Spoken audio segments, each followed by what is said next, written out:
Muy buenos días, Zulema, ¿qué tal? ¿Cómo estás? Buenos días, Gerardo. Un gusto estar acá charlando con vos.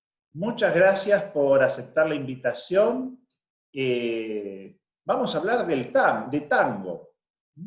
De Vos sos tango. profesora de teodicea, de metafísica, estudiaste a Heidegger, has conocido mucho a Juan Carlos Scanone, Sí, y acá te hacemos aterrizar en algo popular, en una canción popular, Gira Gira, de Discépolo, pero que da para mucho en el ámbito del filosofar. Eh, Discépolo no solamente es un poeta, sino también un filósofo, y además su repercusión ha calado muy profundo en la vida un poco de los argentinos, entonces vale la pena zambullirnos en uno de sus temas más emblemáticos. Él dice, es el tango más mío, decía, de Gira Gira. sí, Esa que nosotros tango más. también conocemos, Cambalache, otros. Así que lo vamos a poner, el tango, y después vamos a escuchar una meditación, una reflexión tuya a partir de ese texto. Bueno, Entonces voy a compartir pantalla. Ahí estamos. Ponemos la música. Ahí estamos la música.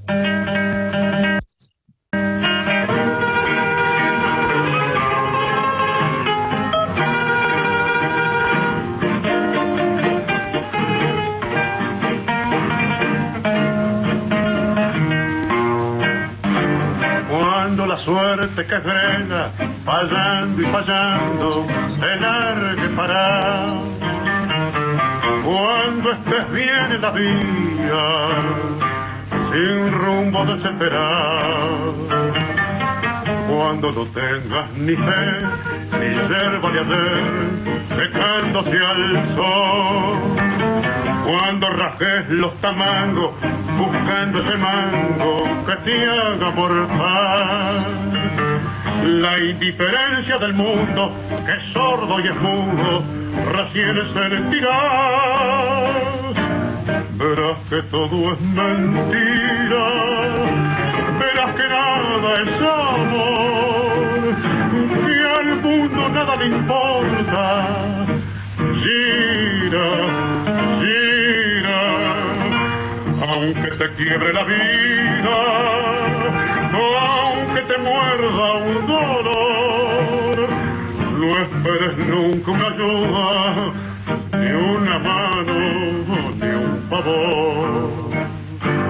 Cuando estén secas las vidas de todos los timbres que vos apretás, buscando un pecho fraterno para morir abrazado. Cuando te dejen tirado después de cinchar lo mismo que a mí, cuando manches que a tu lado se prueba la ropa que vas a dejar, te acordarás de este otario que un día cansado se puso a ladrar. Verás que todo es mentira, verás que nada es amor, que al mundo nada le importa. Gira, gira, aunque te quiebre la vida, aunque te muerda un dolor, no esperes nunca una ayuda, ni una mano, ni un favor.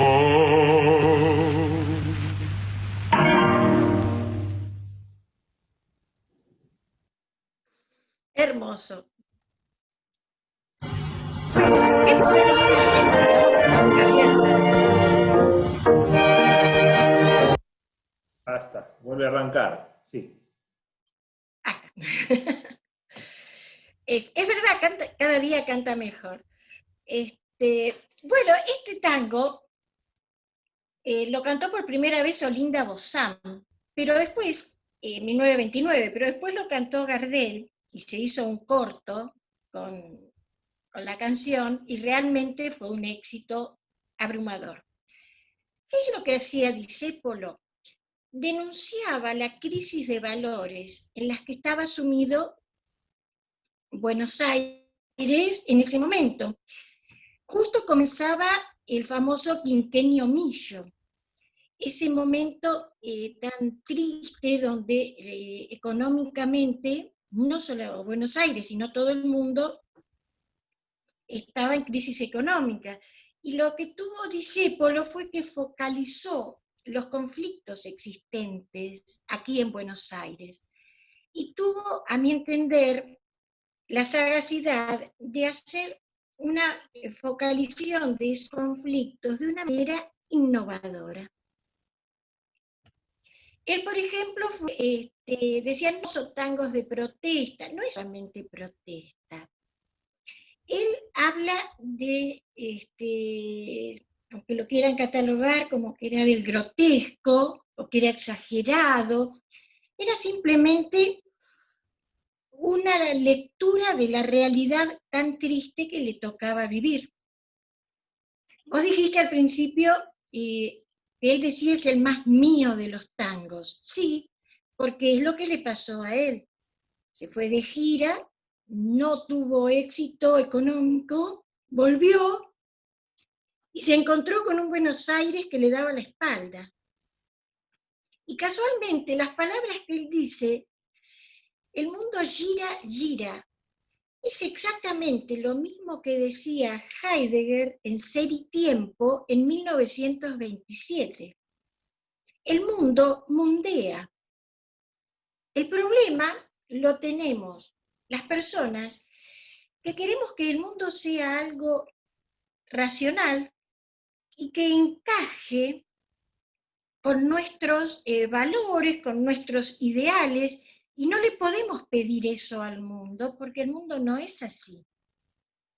Entonces, claro, Heidegger decía, el mundo mundea, el encontrarle la racionalidad o previsibilidad es una ardua tarea de los hombres.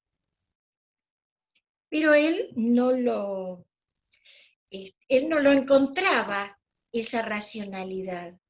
Sentía esa tristeza, desazón, desencanto por un mundo que le daba la espalda. Años más tarde, Albert Camus en Francia habla de lo mismo, de la filosofía del absurdo, de para qué estar buscándole un sentido lógico, racional a un mundo que no lo es. Si nosotros lo vemos tratando de ubicar en alguna corriente filosófica, siempre todo va a ser dispar. Porque Discépolo era un creador que no encaja en una sola forma de pensar.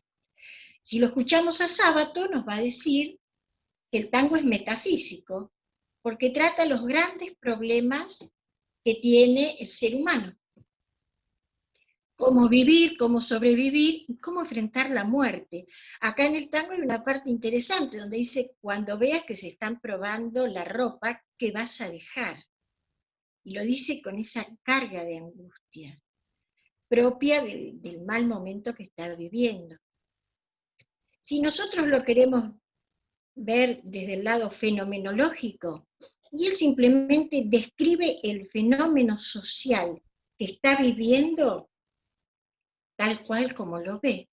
Él ve que están llenos de ideales, y que esos ideales chocan con una sociedad que no es así. Es lo típico de las tragedias griegas, ¿no? El individuo que no se siente comprendido en una sociedad donde idealmente le dijeron cómo se iban a ir desarrollando las cosas y realmente no se han desarrollado así. Entonces, hay como una confrontación entre lo ideal y lo abstracto, y él siente esa angustia, esa tristeza de que los ideales no son así. Pero ¿qué pasó? Él trató de aunar el pensamiento, él trató de expresarlo en algo que le pasaba a él, y se sorprende al ver cuánta gente se siente identificada porque está pasando exactamente lo mismo. No es fácil aunar un pensamiento para crear una conciencia colectiva. Y él lo logró. Pensemos que en esa época, acá en Buenos Aires, teníamos mucha gente de inmigración de distintos países, los migrantes que venían del interior y los porteños o los que habían nacido en esa década ahí.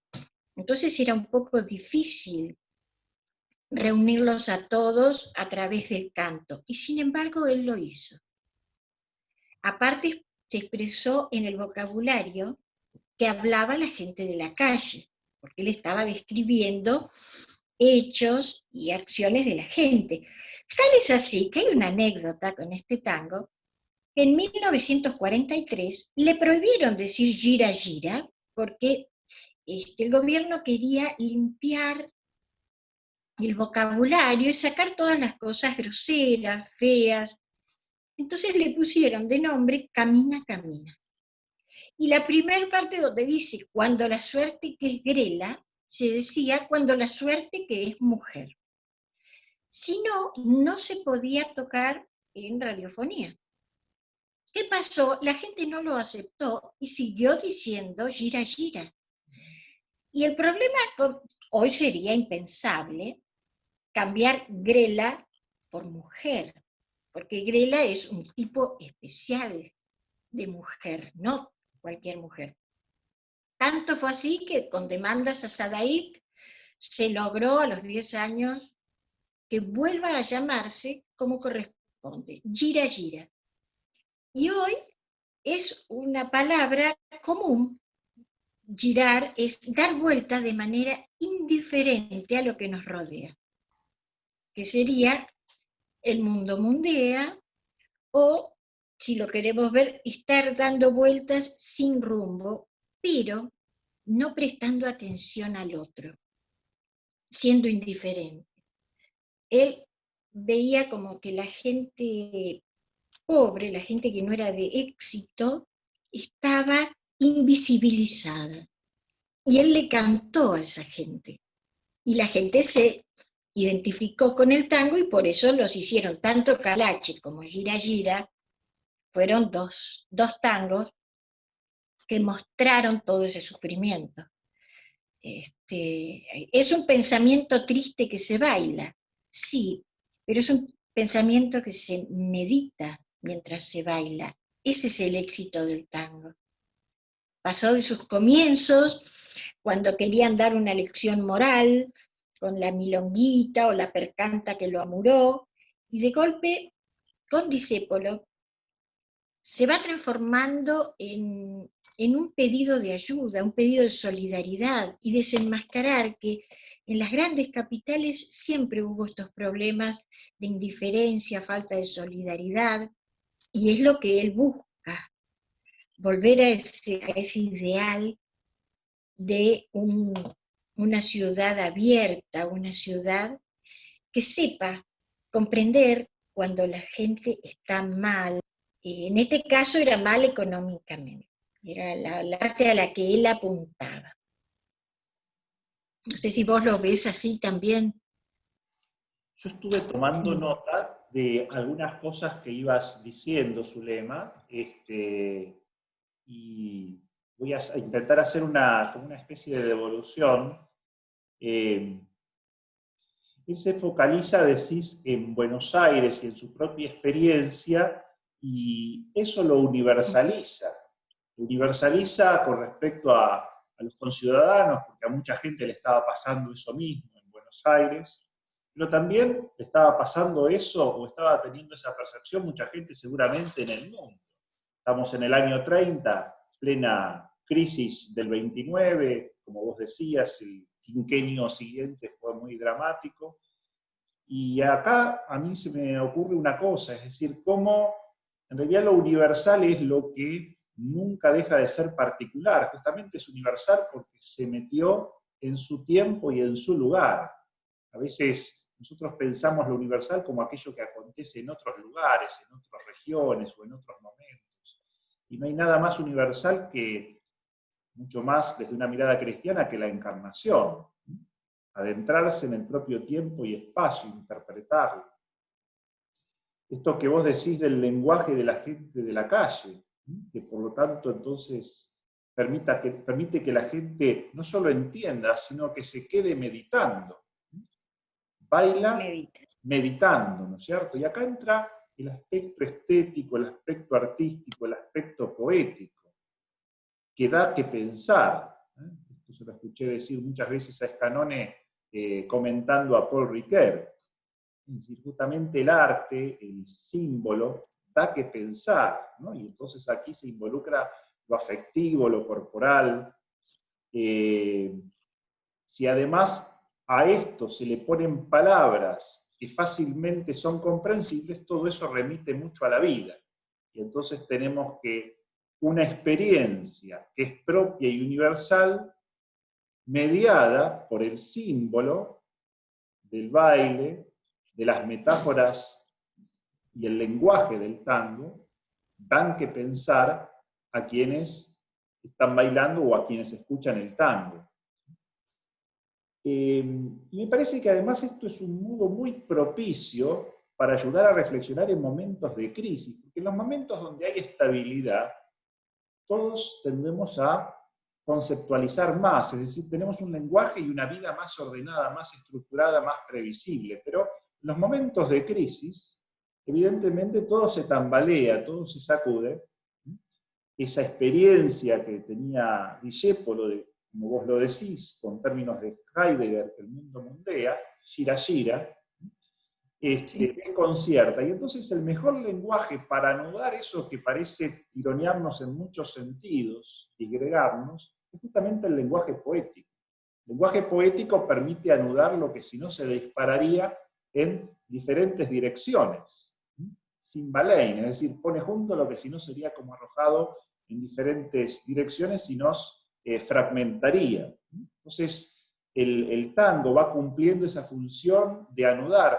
Hay un trabajo muy bueno hecho por un psiquiatra, Carlos Mina, que ya falleció, que ganó un premio de un conocido periódico aquí de Buenos Aires, que hizo un trabajo sobre el tango desde una perspectiva psicoanalítica, mostrando cómo el tango había cumplido esa función de irle como poniendo palabra a la experiencia justamente de mucha gente marginal, a la que se iba sumando justamente muchas personas inmigrantes que no lograban insertarse bien, y que fue cumpliendo esa función. Él lo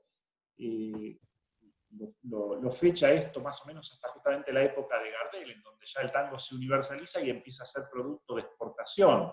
Pero dice, hasta ese momento fue cumpliendo una función análoga a la del psicoanálisis, es decir, que las personas pudieran irle poniendo palabra a lo que les estaba pasando. Y me parece que este tango es un muy buen ejemplo de esto.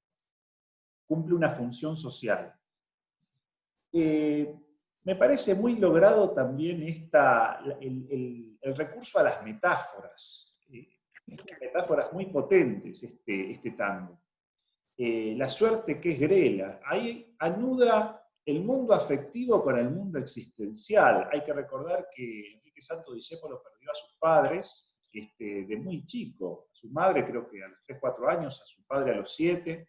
Es decir, que quedó prácticamente huérfano al cuidado de su hermano.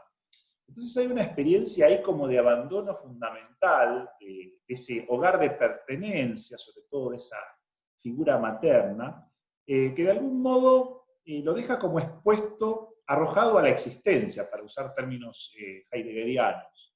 La visión trágica de la existencia está como muy asociada a este primer abandono, y evidentemente una crisis coyuntural, una crisis del contexto, socioeconómica, cultural, como la que se vivía en ese momento, evidentemente potencia la amargura de esta actitud como escéptica frente al mundo, ¿no? Es decir, los ideales, de algún modo, lo que esperamos de la vida, lo que en la cuna mi madre me cantó, algo así, dice un tango, no se dio finalmente.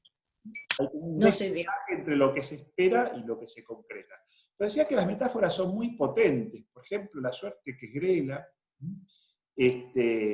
estar en la vía, uno hoy lo entiende también esto de estar en la vía muchas veces por el lado de las casas precarias también, la yerba de ayer no tener ni fe ni yerba de ayer, es decir, no tiene nada, ni en lo material ni en lo espiritual. La yerba de ayer secándose al sol, un recurso que era bien típico de los pobres. O rajar los tamangos buscando ese mango que te haga morfar. La experiencia de la indiferencia del mundo, el Papa Francisco habla mucho de la globalización de la indiferencia, el mundo gira, gira, es decir, bueno, pero no pasa nada acá, ¿no? Es decir, alguien que está como al margen. Y alguna metáfora más que te quiebre la vida, que te muerda un dolor. Estas dos afirmaciones universales, en contrapunto, pero que dicen lo mismo: verás que todo es mentira, verás que nada es amor. Es decir, está muy logrado ese lenguaje, esa utilización, ese recurso al lunfardo y a las metáforas del imaginario popular, que yo creo que es lo que han hecho justamente de Discépolo, que Discépolo haya tenido este gran alcance, que sus textos, sus tangos se hayan universalizado. Una cosa curiosa es que muchos tangos de Discépolo en este mismo portal son bilingües, están escritos en español y también en italiano. Me llamó la atención, porque normalmente uno los encuentra siempre en español, los tangos, pero acá hay varios tangos de Discépolo que están escritos en forma bilingüe.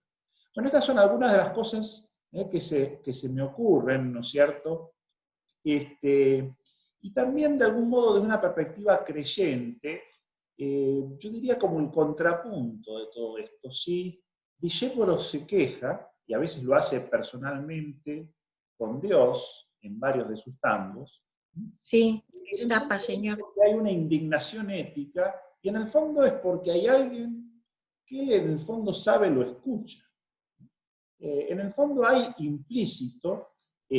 está implícita la convicción de que esto no puede seguir así o no puede terminar así, y que en el fondo, en algún momento, en alguna instancia, alguien va a arreglar todo esto.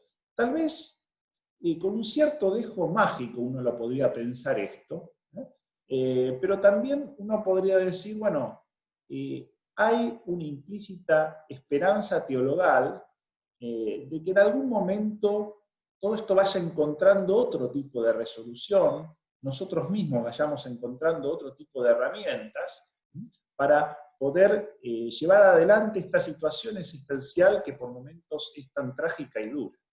Esto es lo que se me ocurre, Zulema, como devolución a tu comentario. Al comentario. Sí, en sí es una denuncia a la crisis de valores. Incluso se han ido formando valores nuevos, porque, por ejemplo, la ley decía una cosa, pero aquí, en Buenos Aires, existía otra. Por ejemplo, la traición merecía pena de muerte. Entonces, son valores que van formándose, que no son impuestos por una civilización pujante, sino que es lo que siente la persona. Y lo que hay es una crisis de identidad. Entonces se va formando una persona que no quiere hacer lo que denunciaba Heidegger en Ser y Tiempo, no quiere caer en el uno, en el famoso se dice y entonces lo hago, se hace, se piensa, no quiere caer en eso. Según Borges, el habitante, el porteño, ¿no? El habitante de Buenos Aires es muy individualista, pero tiene un sentido de comunidad especial. Y eso lo ha ido formando y se ha ido viendo en las letras de los tangos. Cuando a veces decimos, ¿qué identidad tiene? ¿Qué es? Acá vemos que es existencialista el porteño, porque primero vivió, sufrió, se expresó, mostró los cuestionamientos hacia una sociedad en formación, y después se lo nombró porteño. ¿Qué pasa? El tango habla de ese ser porteño, y lo que hizo Discépolo fue la labor de los grandes poetas. Hölderlin se preguntaba, ¿para qué poetas en tiempos menesterosos?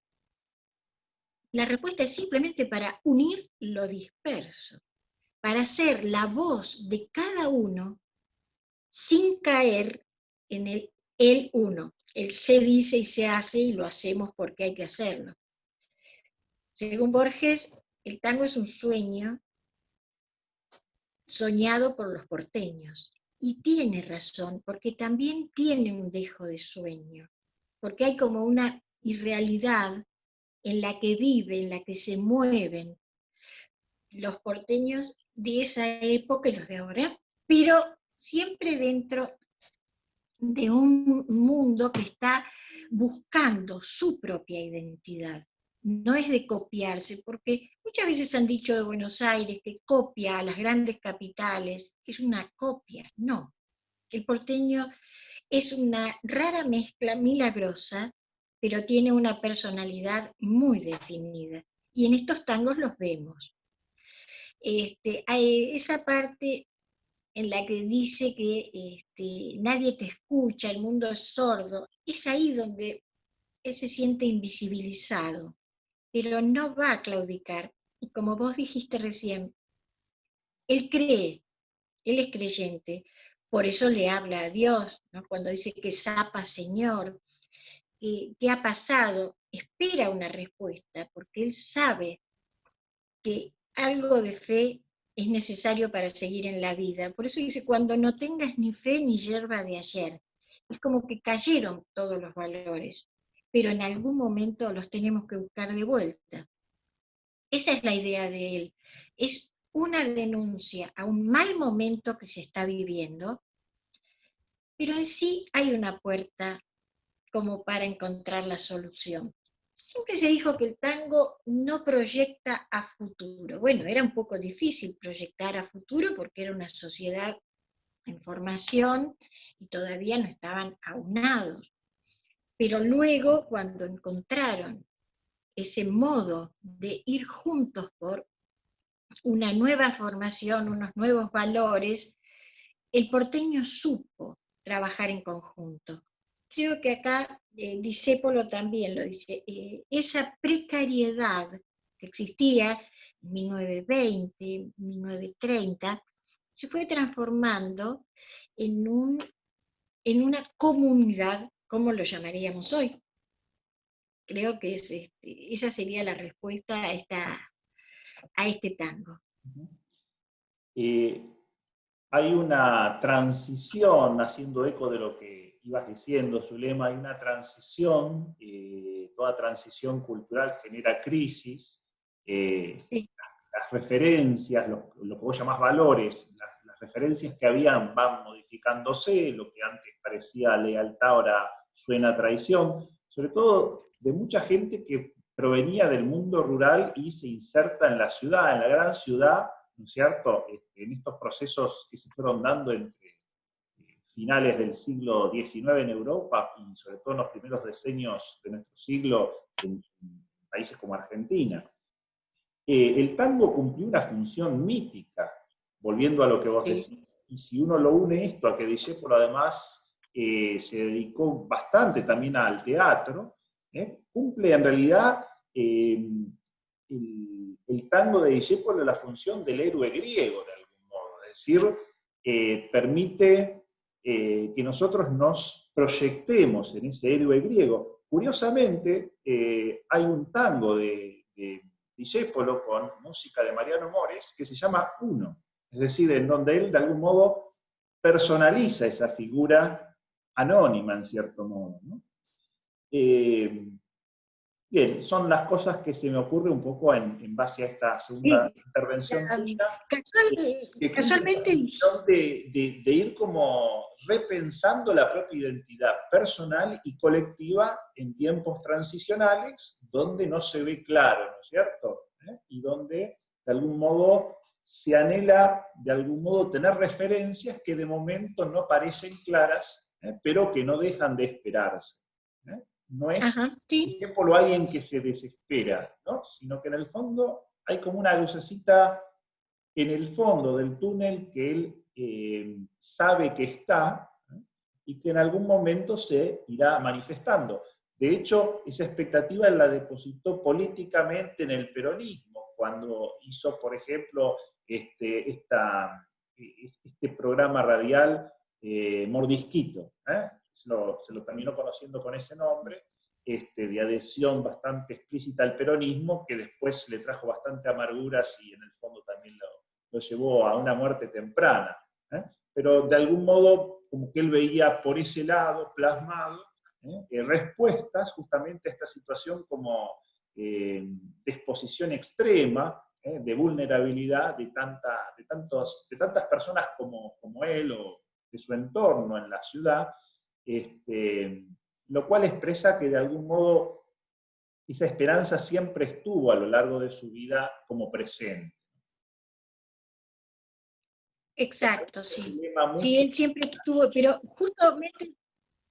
Si querés cerrar, sí, si querés cerrar un poco el diálogo. Vos justamente nombraste el tango 1, y fíjate que es el hombre cuando realmente está solo frente a la muerte.